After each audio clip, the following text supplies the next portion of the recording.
Good morning friends. आज हम लोग प्रतियोगिता दर्पण के जनवरी का करंट अफेयर के बारे में अध्ययन करेंगे। हम लोग देखते हैं फर्स्ट ऑफ ऑल 10% आरक्षण जो EWS से बोला जाता है, जो आर्थिक रूप से कमजोर वर्ग के लिए ये 10% आरक्षण का जो है ना प्रावधान हमारे कॉन्स्टिट्यूशन में किया गया है। आपको याद रखना है 124वां संविधान संशोधन विधेयक आया था। इसके लिए 10% आरक्षण के लिए 124वां संविधान संशोधन विधेयक आया था और 103वां जो है ना संविधान संशोधन अधिनियम के रूप में ये पारित हुआ। जब राष्ट्रपति जब सिग्नेचर कर देता है तो अधिनियम बन जाता है, और जब लोकसभा में जब पेश किया जाता है, राज्यसभा में पेश किया जाता है तो संविधान संशोधन विधेयक कहा जाता है। याद रखिएगा, कंफ्यूजन नहीं होना चाहिए।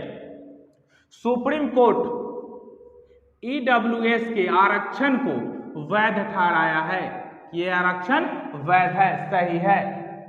हम लोग देख लेते हैं कि आरक्षण जो है ना OBC को कितना है, SC को कितना है, ST को कितना है। जो आरक्षण पहले से प्रावधान है हमारे कॉन्स्टिट्यूशन में, अनुसूचित जाति को आरक्षण जो है ना 15% मिला हुआ है और अनुसूचित जनजाति को आरक्षण जो है ना 7.5% मिला हुआ है और OBC को आरक्षण जो है ना हमारे संविधान में 27% दिया गया है।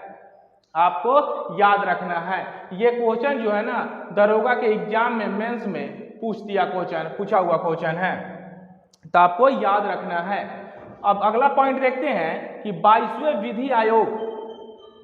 विधि आयोग जो है ना ऋतुराज अवस्थी को बनाया गया। किसको बनाया गया है? ऋतुराज अवस्थी को बनाया गया है, जो ये कर्नाटक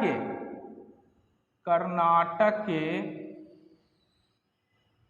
पूर्व न्यायाधीश हैं।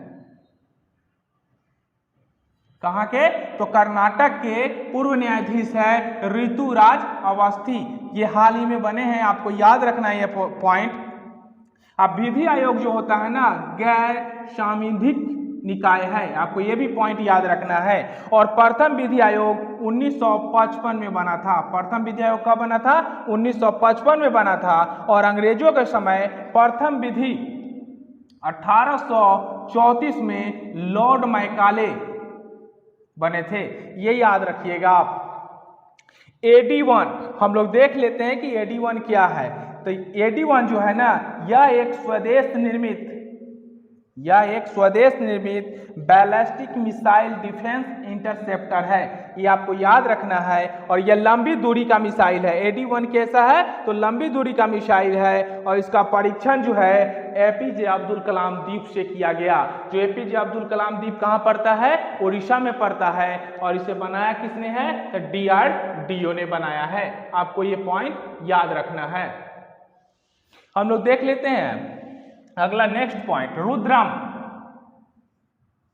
यह हवा से सरफेस पर मार करता है। यह हवा से सरफेस पर मार करता है। इसे भी DRDO द्वारा बनाया गया है। रुद्रम जो है ना यह दुश्मन के रडार को ढूंढ कर जो है ना नष्ट कर देता है। इसका परीक्षण जो है सुखोई 30 से किया गया है। आपको याद रखना है, इसका परीक्षण किससे किया गया है? सुखोई 30 से। और यह वायुसेना में शामिल किया जाने वाला है। यह अगली पीढ़ी का एंटी रेडिएशन मिसाइल है। आपको याद रखना है कि रुद्रम कैसा मिसाइल है? तो एंटी रेडिएशन मिसाइल है। इसका परीक्षण जो है सुखोई 30 से किया गया है, DRDO द्वारा बनाया गया है और हवा से सरफेस में मार करने में यह सक्षम है और यह दुश्मन के रडार को खोजकर नष्ट करता है। आपको याद रखना है रुद्रम। हम लोग देख लेते हैं नेक्स्ट पॉइंट, विक्रम-S। ये विक्रम-S क्या है? तो यह देश का प्रथम निजी रॉकेट है। यह देश का विक्रम-S जो है ना यह देश का प्रथम निजी रॉकेट है। आपको याद रखना है। और यह कौन सी कंपनी जो बना रही है इसे? स्काईरूट एरोस्पेस जो है ना ये हैदराबाद की कंपनी है। यही पहली जो है सैटेलाइट की दुनिया में जो है भारत में पहला निजी कंपनी है स्काई रूट एरोस्पेस, जिसने कौन सा सैटेलाइट, तो विक्रम एस, याद रखिएगा। विक्रम एस ने 3 छोटे उपग्रह अंतरिक्ष में भेजे हैं। विक्रम एस जो है ना 3 छोटा उपग्रह जो है अंतरिक्ष में भेजा है। उसमें चेन्नई का स्टार्टअप जो है स्पेस किड्स है, चेन्नई का स्टार्टअप स्पेस किड्स है। दूसरा है आंध्र प्रदेश का स्टार्टअप एन स्पेस टेक है, और तीसरा है आर्मेनिया का बाजुमक्यू स्पेस रिसर्च लैब।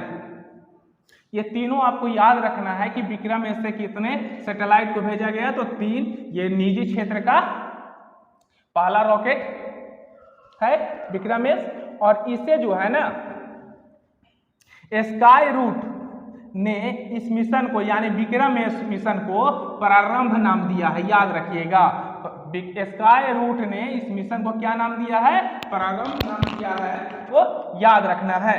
और अग्नि कॉस्मोस देख लेते हैं, या चेन्नई की कंपनी है।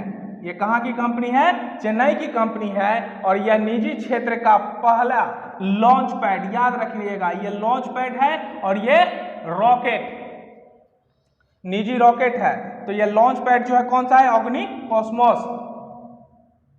इसका उद्घाटन जो है इसरो के अध्यक्ष अभी कौन है, वही उसी ने किए थे।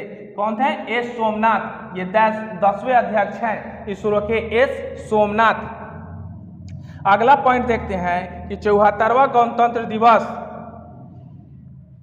हमारे देश में जब भी गणतंत्र दिवस मनाया जाता है 26 जनवरी को, तो उस समय कोई ना कोई देश का नेता आता है। तो इस बार जो है ना 2023 में मिस्र के राष्ट्रपति आए हैं, जिनका नाम है अब्देल फतेह अल सीसी। ये 2023 में आए हैं 74वें गणतंत्र दिवस के अवसर पर। और सर्वप्रथम जो है ना 1990 में अनिरुद्ध जगन्नाथ आए थे। 2021-22 में कोई भी नहीं आया था कोरोना के कारण। एक बार हम लोग मिलते हैं जनवरी के अगले भाग में, ठीक है। तब तक जय हिंद।